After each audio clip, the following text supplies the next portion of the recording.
Hey guys, Dan Hood, Big DH 2000 here. On Thanksgiving Day, while I was waiting for the turkey to cook, I completed a slingshot for Joe, better known as Luna Sling or Luna everywhere.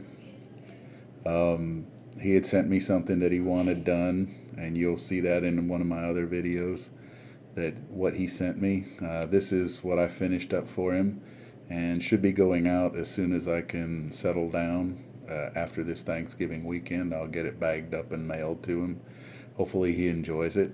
Anyway, he sent me a descender.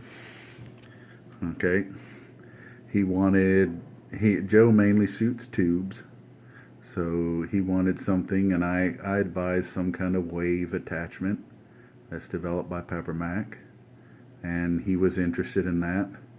What I've basically done is I've cut it off. He also wanted through the fork, so I put the main hole through there so you can shoot it through the fork. Depending on which way you want it to face, you can wrap it any which way around.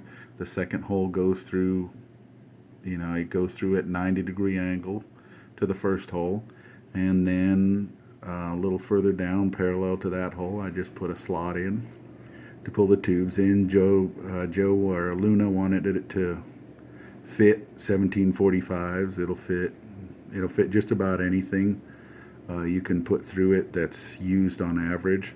He also only wanted one layer or one. He didn't want loop tubes because he shoots a lot indoors. I put a lanyard on it, had some blue paracord. Lanyard's probably a bit big, but Joe can adjust it as he needs. These are just some test bands I've been using for a while. Pouch is a bit worn out, but it's a Super Sure. I left it on here more for Joe to see how I tied it together than anything, or how I put it through.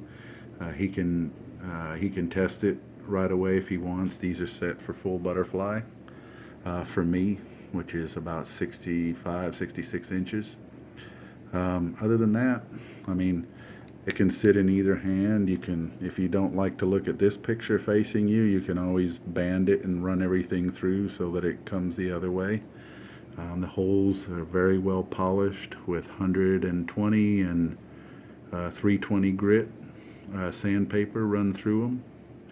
Okay, you can see I just put a slot in. It's tremendously strong. Polished the tops shiny. Left the original paint job on. I did my best to cover it up and not scratch it. Made a little bit of a scratch right in there that annoyed me, but it happened. Other than that, this is heading out to Joe, probably about Monday sometime. I hope he likes it.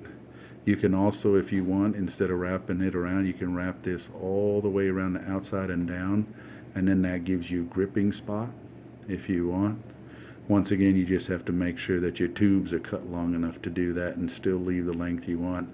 Like I said, you can wrap this tube all kinds of different ways around here before coming down here to lock it in place. The friction is more than enough. The important thing is you could also thread this the other way and have it come actually through the fork in here and pull, instead of outside and then push the ammo through the fork. I've already shot it a couple times, really like it.